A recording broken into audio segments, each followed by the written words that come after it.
आज ही Doubtnut app download करें। Doubtnut पर होगा अब आपके सभी मैथ्स, केमिस्ट्री, फिजिक्स और बायोलॉजी डाउट्स का सफाया। बस अपने क्वेश्चन की फोटो खींचो, उसे क्रॉप करो और तुरंत वीडियो सोल्यूशन पाओ। Download now. तो गाइस यहाँ पे हमारा क्वेश्चन है कि the correct order of bond angles in the molecules H2O, NH3, CH4 and CO2 is. ठीक है, तो यहाँ पे हमें क्या दिया हुआ है, वाटर, अमोनिया, मीथेन और कार्बन डाइऑक्साइड दिया हुआ है और इनमें हमें इनके बॉन्ड एंगल का करेक्ट ऑर्डर बताना है। ठीक है, तो यहाँ पे अगर हम इन सारों का स्ट्रक्चर देखें तो सबसे पहले H2O का स्ट्रक्चर देखते हैं और इसमें देखते हैं बॉन्ड एंगल कितना है हमारे पास। ठीक है, तो यहाँ पे अगर H2O का स्ट्रक्चर देखें तो यहाँ पे हमारे पास क्या है, दो हाइड्रोजन है और एक ऑक्सीजन है। और ऑक्सीजन यहाँ पे हमें पता है सेंट्रल एटम होता है। ठीक है, और ऑक्सीजन में वैलेंस इलेक्ट्रॉन्स कितने होते हैं, 6 वैलेंस इलेक्ट्रॉन्स होते हैं। ठीक है, तो यहाँ पे जो ऑक्सीजन होगा ये सेंटर पे होगा और ये दो हाइड्रोजन के साथ क्या सिंगल कोवलेंट बॉन्ड बना रहा होगा। ठीक है, तो दो इलेक्ट्रॉन यूज करके अगर इसने सिंगल कोवलेंट बॉन्ड बना लिए दो, तो मतलब कि इसके पास बचे अब कितने, 4 वैलेंस इलेक्ट्रॉन्स। ठीक है, तो 4 वैलेंस इलेक्ट्रॉन बचे, मतलब कि इसके पास दो और लोन पेयर होंगे। ठीक है, तो ये हो जाएगा हमारा H2O का लेविस स्ट्रक्चर। ठीक है, और यहाँ पे हम क्या देख रहे हैं कि यहाँ पे दो बॉन्डेड एटम है और दो लोन पेयर है। तो अगर इसका हम स्टेरिक नंबर निकालना चाहे तो वो क्या हो जाएगा, number of bonded atoms plus number of lone pair. तो नंबर ऑफ बॉन्डेड एटम्स भी दो है, नंबर ऑफ लोन पेयर्स भी दो है। ठीक है, तो इसका स्टेरिक नंबर हो जाएगा 4। तो इसकी जो ज्योमेट्री होगी हमारी वो होगी टेट्राहेड्रल ज्योमेट्री। ठीक है, तो इसकी ज्योमेट्री हो गई टेट्राहेड्रल। ठीक है, और यहाँ पे अगर हम देखें तो इसका जो शेप होगा वो बेंट या फिर एंगुलर शेप कहते हैं इसको हम। ठीक है, जहाँ ऑक्सीजन ये है, अगर टेट्राहेड्रल पोजीशन में हम दो लोन पेयर और दो हाइड्रोजन को अरेंज कर दें तो ये कुछ ऐसा होगा। ठीक है, और ये जो हमारे हाइड्रोजन हाइड्रोजन है ये भी टेट्राहेड्रल पोजीशंस में है। ठीक है, तो यहाँ पे जो हम ये वाला बॉन्ड एंगल देखेंगे HOH का, तो ये बॉन्ड एंगल हमारा क्या होगा, टेट्राहेड्रल के बॉन्ड एंगल से कम होगा, क्योंकि यहाँ पे हमारे पास क्या है, यहाँ पे हमारे पास लोन पेयर रिपल्सन है और lone pair bond pair repulsion है। ठीक है, तो यहाँ पे एक लोन पेयर रिपल्सन है और दो क्या है हमारे पास यहाँ पे, lone pair bond pair repulsion है। और इस वजह से क्या होगा, ये जो बॉन्ड एंगल होगा ये हमारा काफ़ी कम होगा। ठीक है, और टेट्राहेड्रल बॉन्ड एंगल कितना होता है, 109.5 डिग्री। ठीक है, तो यहाँ पे जो बॉन्ड एंगल होगा ये 109.5 डिग्री से कम होगा और ये हमारा H2O में बॉन्ड एंगल होता है 104.5 डिग्री। ठीक है, और इसका रीजन ये होता है, ये एंगल कम होता है, इसका रीजन ये दो रिपल्सन है, लोन पेयर रिपल्सन और दो lone pair bond pair repulsion. ठीक है, अब हम देखें हमारा अमोनिया का स्ट्रक्चर। ठीक है, तो ये अमोनिया में क्या होगा, हमारे पास नाइट्रोजन सेंट्रल आइटम होगा और नाइट्रोजन के पास वैलेंस इलेक्ट्रॉन्स कितने होते हैं, तो इसके पास 5 वैलेंस इलेक्ट्रॉन्स होते हैं। ठीक है, और 5 वैलेंस इलेक्ट्रॉन्स हैं, तो ये क्या करेगा, 3 हाइड्रोजन के साथ एक एक कोवलेंट बॉन्ड बना लेगा, मतलब एक एक इलेक्ट्रॉन इसने यूज कर लिए। ठीक है, मतलब 3 इलेक्ट्रॉन यूज कर लिए कोवलेंट बॉन्ड बनाने के लिए, तो बचे अभी इसके पास कितने, 2 इलेक्ट्रॉन।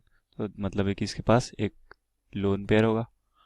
ठीक है, तो ये हो जाएगा हमारा इसका लेविस स्ट्रक्चर। ठीक है, और इसका अगर हम स्टेरिक नंबर निकालना चाहें तो इसका स्टेरिक नंबर क्या हो जाएगा, यहाँ पे नंबर ऑफ बॉन्डेड एटम्स है हमारे पास 3 और यहाँ पे एक लोन पेयर है, मतलब 3 + 1, ये हो गया हमारा 4।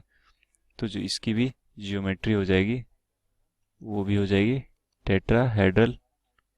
ठीक है, तो ये भी हमारे, अगर इसको हम टेट्राहेड्रल जियोमेट्री में सबको अरेंज कर दें, ठीक है, एक लोन पेयर और 3 हाइड्रोजन को, तो यहाँ पे इसका जो स्ट्रक्चर होगा कुछ ऐसा मिलेगा। ठीक है, और यहाँ पे हम देख रहे हैं कि यहाँ पे क्या है, बस lone pair bond pair repulsion है और ये हमारे लोन पेयर बॉन्ड पे रिपल्सन 3 है, और बॉन्ड पे रिपल्सन है जो बाकी है 3। ठीक है, तो यहाँ पे इस लोन पेयर बॉन्ड पे रिपल्सन की वजह से भी क्या होगा, यहाँ पे भी टेट्राहेड्रल एंगल से जो इसका एंगल होगा एच एन एच का वो कम हो जाएगा, मतलब 109.5 से इसका भी एंगल कम होगा।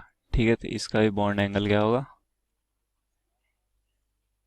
Less than 109.5 degree. बट इसका जो बॉन्ड एंगल होगा वो हमारे जो H2O का बॉन्ड एंगल था, जो मतलब HOH का बॉन्ड एंगल था H2O में, उससे तो ज़्यादा ही होगा, क्योंकि यहाँ पे हमारे पास दो लोन पेयर थे, तो इससे जो लोन पेयर रिपल्सन होता है वो काफ़ी ज़्यादा होता है, उस वजह से ये जो बॉन्ड एंगल था ये काफ़ी कम हो गया था। ठीक है, तो मतलब ये बॉन्ड एंगल क्या है, 109.5 से कम है, बट जो इसका 100.5 डिग्री से ज़्यादा है, जो हमारा HOH का बॉन्ड एंगल होता है H2O में। ठीक है, तो इसका बॉन्ड एंगल एग्जैक्टली होता है 107 डिग्री। ठीक है, और अगर हम CH4 का देखें तो CH4 में हमारे पास जो हमारा मीथेन है, यहाँ पे हमारा कार्बन सेंट्रल एटम होगा, कार्बन के वैलेंस इलेक्ट्रॉन्स होते हैं 4। ठीक है, तो ये 4 हाइड्रोजन के साथ क्या सिंगल कोवलेंट बॉन्ड बना लेगा एक एक इलेक्ट्रॉन यूज करके। ठीक है, तो यहाँ पे क्या हुआ, इसने सारे अपने जो वैलेंस इलेक्ट्रॉन्स है वो यूज कर लिए कोवलेंट बॉन्ड बनाने के लिए हाइड्रोजन के साथ। ठीक है, तो इसके पास एक भी लोन पेयर नहीं होगा।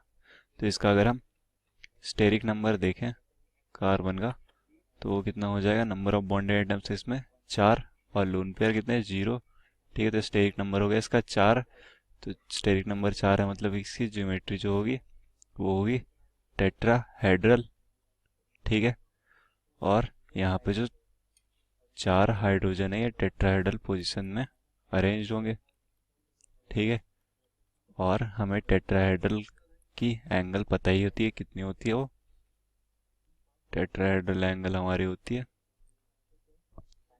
109.5 डिग्री, और वही इसका जो बॉन्ड एंगल हो जाएगा। ठीक है, तो यहाँ पे इसकी एंगल है 109.5 डिग्री। ठीक है, और यहाँ पे अगर हम CO2 का देखें कार्बन डाइऑक्साइड का, तो कार्बन डाइऑक्साइड में क्या केस होता है, यहाँ पे हमारे पास कार्बन जो होगा सेंट्रल एटम होगा। ठीक है, और कार्बन की वैलेंसी कितनी होती है 4, मतलब 4 इस पे वैलेंस इलेक्ट्रॉन्स होते हैं।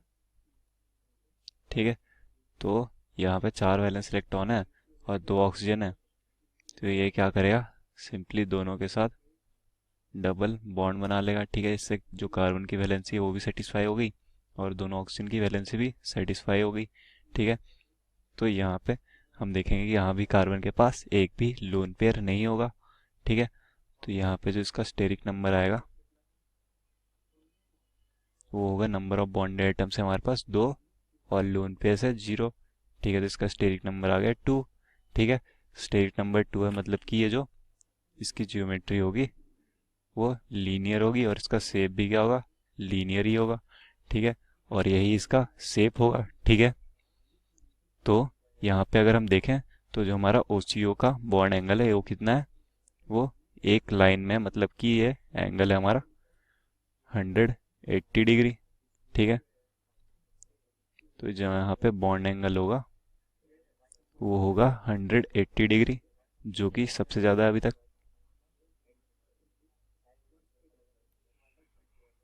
तो यहाँ पे अगर हम इनका ऑर्डर देखें तो सबसे ज़्यादा हमारा बॉन्ड एंगल था CO2 का।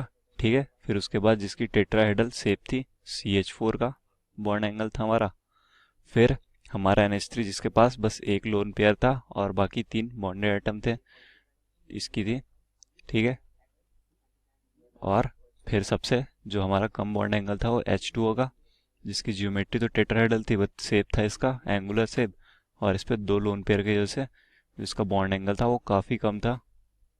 ठीक है, तो यहाँ पे इनका जो बॉन्ड एंगल होगा इसकी 180 डिग्री, इसकी 109.5 डिग्री, इसकी हो गई 107 डिग्री, और इसकी सबसे कम 104.5 डिग्री। ठीक है, तो ये वाला ऑप्शन किस में है हमारे पास, ये वाला ऑप्शन हमारा 5th ऑप्शन में है, ठीक है। तो ये हमारा 5th ऑप्शन करेक्ट हो जाएगा। क्लास 6 से 12 से लेके नीट, IIT, जेई मेंस और एडवांस के लेवल तक 10 मिलियन से ज्यादा स्टूडेंट्स का भरोसा। आज ही डाउनलोड करें डाउटनेट ऐप या व्हाट्सएप कीजिए अपने डाउट्स 8400 400 400 पर।